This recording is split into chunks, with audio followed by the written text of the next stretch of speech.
Bluebells, welcome back to part 2. I'm so sorry the first video cut out.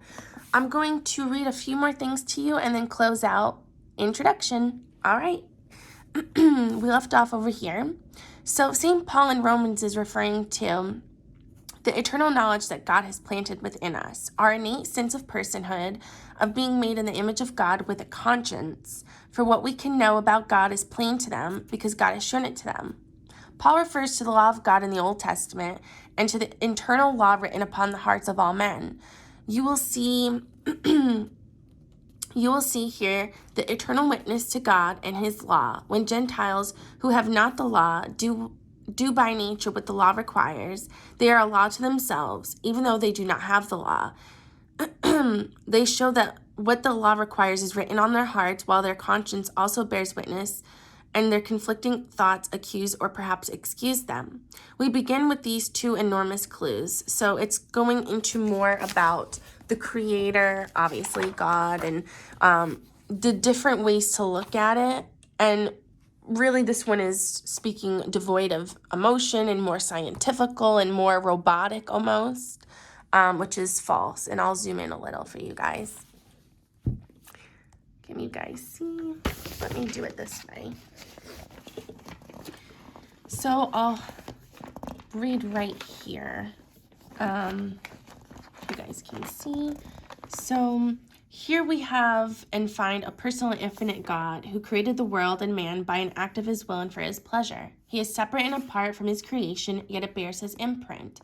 It bears his imprint because we were made in his image and likeness. God composed a poem, a work of art, when he created the universe and man. And when we look at this great artwork, we can know something of God, the artist. We are made in his image. He loves so that we can love. He creates so that we can create. He communicates so that we can speak to one another. He created a work of art so that we can enjoy beauty.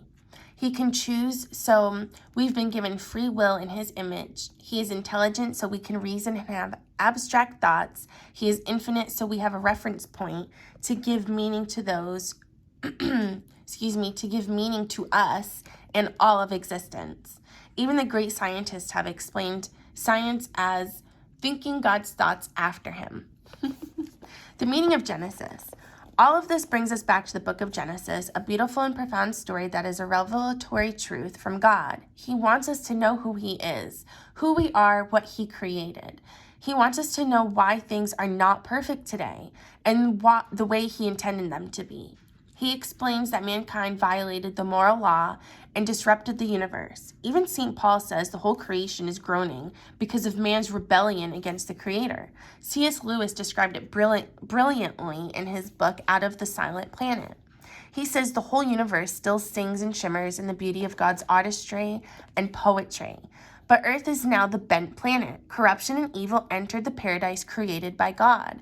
So Earth is quarantined from the rest of the universe. It is shrouded in darkness and isolation until the contamination of sin, disobedience, which mangled the poem, is finally remedied. Genesis tells us the story. It tells us how God created us, that we are made in his image, and that we are the glory of his earthly creation, that we rebelled against him, that he has begun the plan for our redemption, that the saving plan was begun through a certain family line, and that I have a sore throat, you guys. I'm so sorry. I apologize. And that his promise is not just a casual agreement between God and man, but a blood oath, a covenant made by God, which is a bigger and stronger, can you guys see, bond than mankind can ever know. It is infinite. It is the infinite God with infinite love and mercy who set out to restore the painting, to correct the poem, to set right the creation, to redeem man who is made in his image. And so we embark on the most important book in the world, the book that is more than mere words on a page. It is a book with living words, powerful words, true words. They come from the artist himself. They are the words of God, put into writing so they can understand, have a lamp to our feet and a light to our path. Psalms 119, verse 104.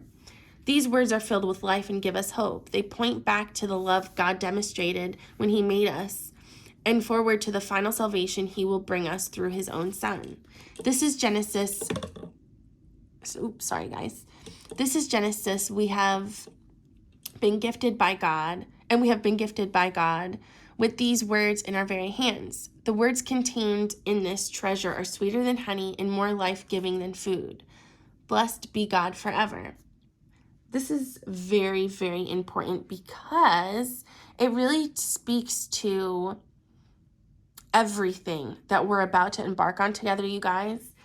And it's awesome the way that they really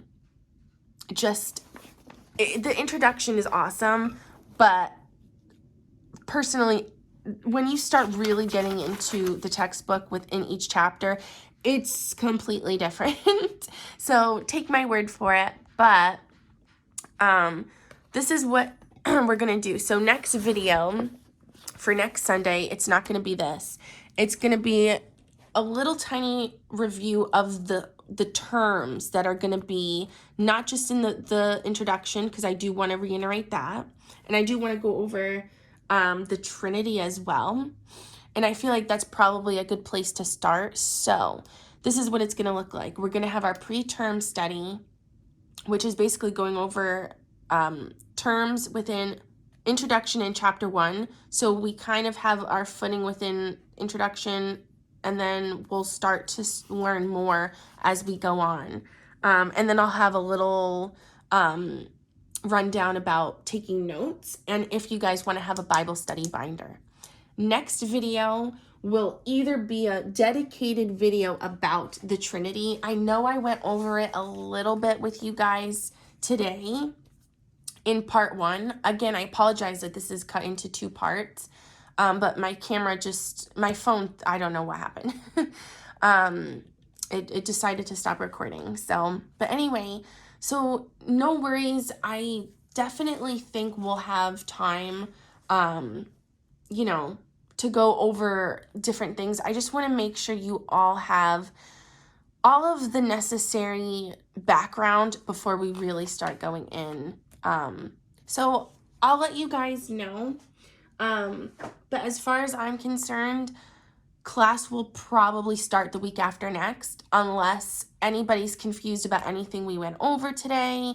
If you guys feel like you want a dedicated video about note-taking, I will touch on it in next week's video for Sunday. But we're really ready, I think. I don't think there's too much more. I do really like deferring to my other textbook as well, because it gives us a baseline and it runs down everything. Honestly, maybe even before I go into the Trinity, maybe I'll go into Divine Revelation, the class. Maybe I'll do it right before class. I can do that too. So I just don't want to drag it out too much. I want us to have class together already. But anyway, I appreciate you guys listening to me ramble on. And I also appreciate you guys continuously watching Sunday brunch videos every week. Last Sunday, I posted 2 videos. I posted a little bit about our prayer regimen, what prayer is, and then I did a follow-up video later that night about my own personal daily prayers that I like to recite every day. So yeah, so next week, I'm pretty sure there's only going to be 1 video, as is this Sunday. When it comes to class, though, it just depends. Oh, actually, I'm wrong. I lied. Today will be 2 videos because I have a part 1 and part 2, but I will post them closely together. So I apologize for that. Again, I will try my hardest not to do that unless it's actual, you know, class videos and it's because the video's too long. So thank you guys so much. Thank you, Bluebells. I appreciate you. Like, comment, and subscribe if it's something you're interested in doing. Don't forget to defer to the description box for a link to the textbook if it's something that you're interested in purchasing. Also, in the description, I will also note, and I will have this typed for you guys if you want to copy and paste it, the key that I utilize when I'm typing notes and trying to make them look a little more cohesive. And then also, don't forget your recipe, which is all the way at the bottom of the description. Bye, Bluebells. I will see you guys next Sunday. God bless. Bye.